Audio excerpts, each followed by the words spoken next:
All right, folks, welcome to the First and Frame Rate Show. I am VF Baller. This is episode 427. And man, let me tell you, it is a great day. It is a great day to be an Eagle. Uh, Georgia Southern. I'm still kind of like hype. I'm excited, but I'm still in kind of disbelief how things have gone this weekend. And I think it's just going to get better.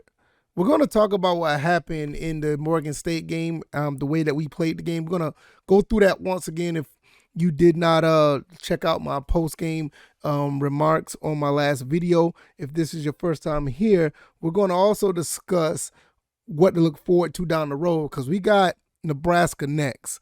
And we're just going to talk about that very shortly before I do an actual preview episode of that game. So we're going to get into all that. If this is your first time here, just welcome. Like I said, this is the First and Frame Rate Show. I am VF Ball. Over here we talk about Georgia Southern Atlanta Falcons football, and today we're going to talk all Georgia Southern because Georgia Southern done, a phenomenal thing this past Saturday. The way they played against Morgan State, it was a little shaky at first.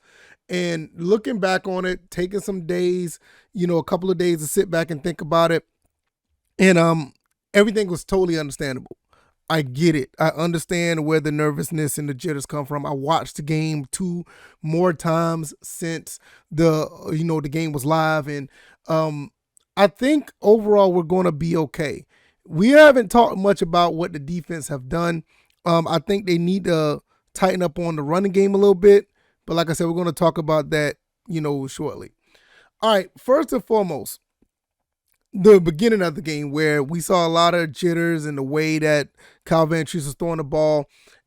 Clearly, knowing what we know now was nervousness. And watching him, get better as the game go along was just nothing short of amazing. It was awesome. I mean, we saw a couple of bad passes, a couple of things that just wasn't going the way we thought it to go.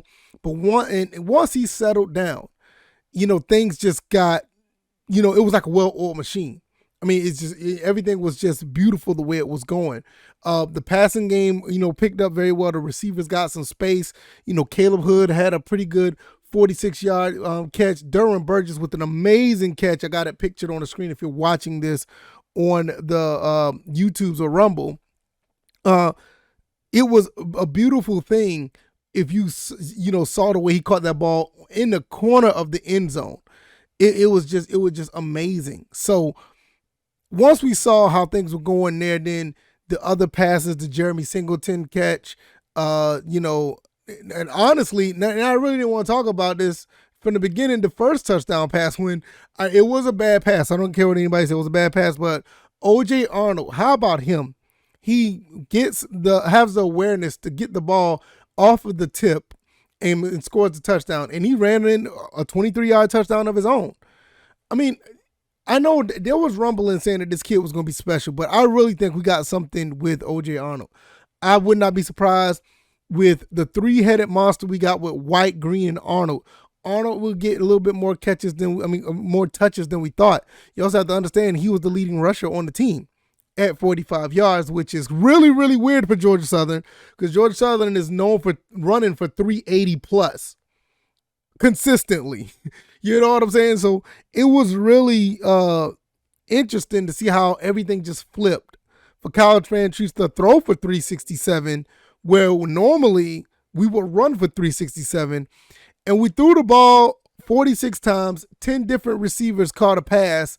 And I mean, it was an onslaught, something that Morgan State just couldn't handle. Now, I know a lot of people saying, well, we beat Morgan State. Listen, what Georgia Southern did is expected. If Georgia played Morgan State, not Georgia Southern, but if Georgia played Morgan State, you expect this kind of score. Clemson, LSU, any of these other Power 5 schools that are prominent, if they play Morgan State, this is the type of score you would expect. Maybe they'll have like 70 or 80, but that's another story for another day.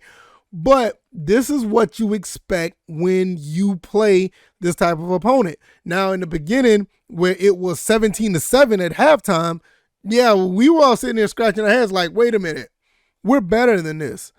It's supposed to be 35-7 or 35-0. by halftime. Now, mind you, the 7 points they got was off of a weird pick six, which I don't necessarily blame Kyle Van Treese for, but nevertheless, they had 7 points. We should have been up by 30 by then. But the second half, you look at what happened in the second half. I mean, we scored, what is it, 20? I'm sorry, like 42 points. You know what I'm saying? We scored 42 points in the second half.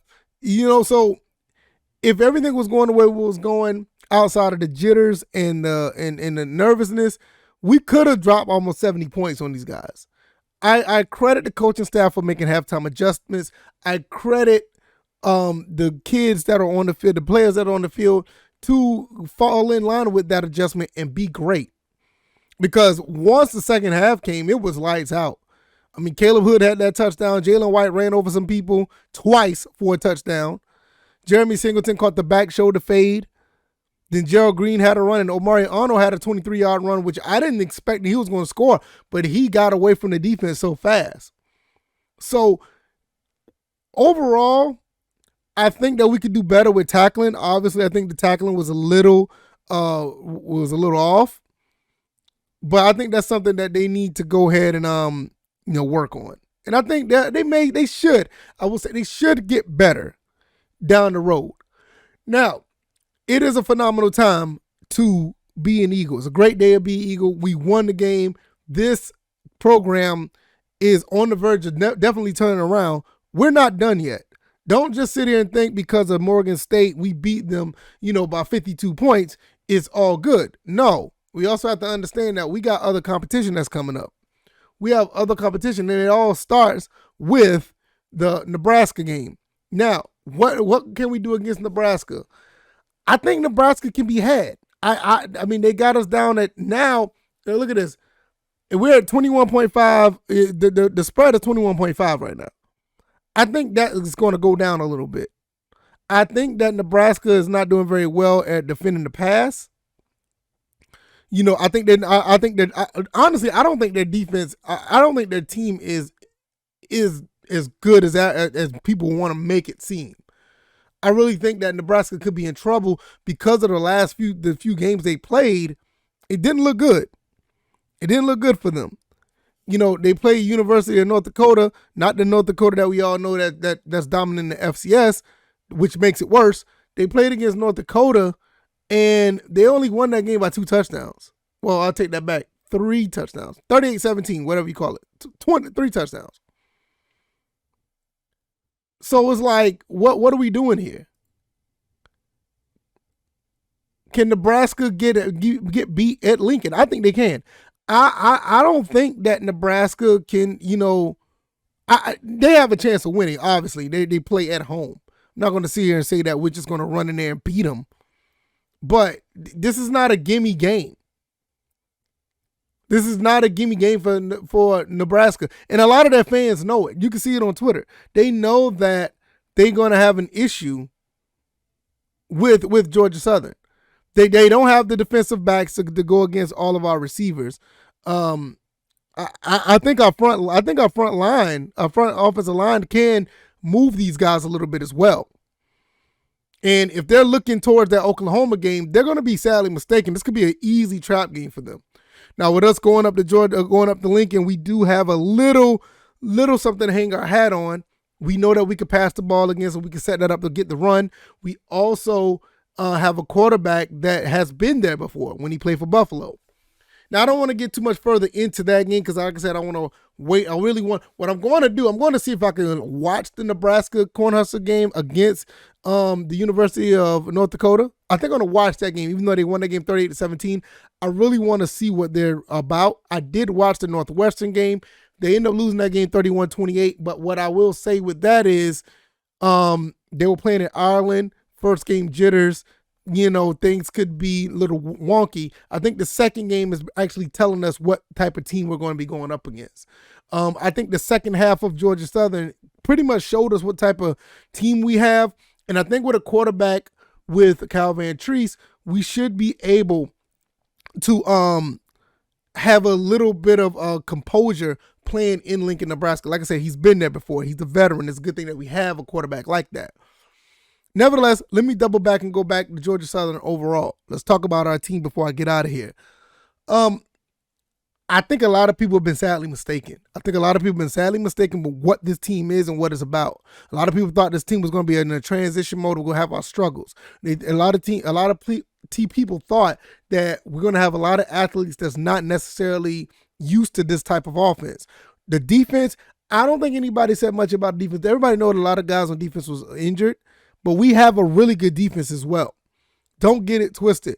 The Tyler Brides, the Derek Cantines, the Najee Thompsons, Mari Wingard, I could talk about the whole front seven from Bradley Glenn to Nathan Varner, Justin Ellis, Dylan Springer. We got a lot of guys on defense that can play ball. I think overall, a lot of people want to know what this offense is going to look like. And I think that a lot of people got their answer. You don't hear too many people talking too much about Georgia Southern. At the least, they can say, oh, you played against a FCS school, HBCU, but you also have to understand any other team that plays them, you expect this type of outcome. If it was anything less, if it was like a 21-7 win, or if this was something like a 17-7 win, or anything of that, or like say a 21-35 victory, a lot of people be scratching their heads. But the halftime adjustments and the composure went down, to the point where we had our composure and our anxiety wasn't too high. We played Georgia Southern football, and I know that's weird to say that because Georgia Southern football is predicated on the run, but this is new Georgia Southern football, and we played up to our strengths. We ran the ball well. We passed the ball well. I think we have a pretty good thing going on here. And shout out to Coach Clay Helton at the end of the day. A lot of people gave him flack. A lot of people gave him a lot of, grief. And a lot of people pointed their fingers and laughed. A lot of people looked at him and thought this was going to be somewhat of a PR stunt or a joke of a hire. I think a lot of people who said stuff about that, about him, they're really quiet right now. A lot of some USC fans, you don't hear too much of them no more. Georgia State and Appalachian State has their own problems. Appalachian State just choked the game that they should have won. They came back strong. They should have beat UNC at home. Really, they should have beat them. You missed two, but I don't want to go that route. In Georgia State, I think Georgia State played the South Carolina fairly well, but we got to be honest with ourselves. I think the South Carolina Gamecocks isn't that good of an SEC team, but they did go into William Brice Stadium and they did look pretty good. Albeit that, their offense is highly suspect. The defense look okay, but Georgia State offense is highly suspect. I think once we get to them on October 8th, which I'm planning on being in that game, it's going to be nasty up there at Turner Field. All right, guys, let me know what you guys think. I mean, I think that the Georgia Southern Eagles are in prime motion to be really good this year. I one that said that we're going to go 8-4. If we play anything like the second half, I think I'm going to be looking good at the end of the year. But that's another story for another day. We got to take it one game at a time. And we're going to play against Nebraska. Maybe next episode or the Wednesday episode, we'll be talking about more of the pregame of that game. And we're going to talk about that, and we're going to get more information. If I get more, I'm going to bring it to you and give you my thoughts and opinions. If you like this commentary, hit the like button, share this podcast, subscribe to the channel if you haven't already, the YouTube or Rumble channel. I'm also on Anchor, Stitcher, Spotify, Apple, and Google Podcasts. If you want to subscribe to those avenues, that is great as well. Thank you guys for the support. You guys are amazing. I really, really appreciate it.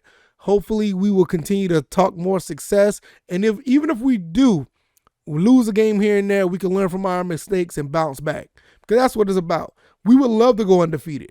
And the way the college playoff is going, we want to get used to going undefeated. I know that's a tall task, but it's something we need to look into because a lot of big things are going on in the group of five, especially in the Sun Belt. But let me know what you guys think. This is a great day to be an Eagle. Go ahead and gloat.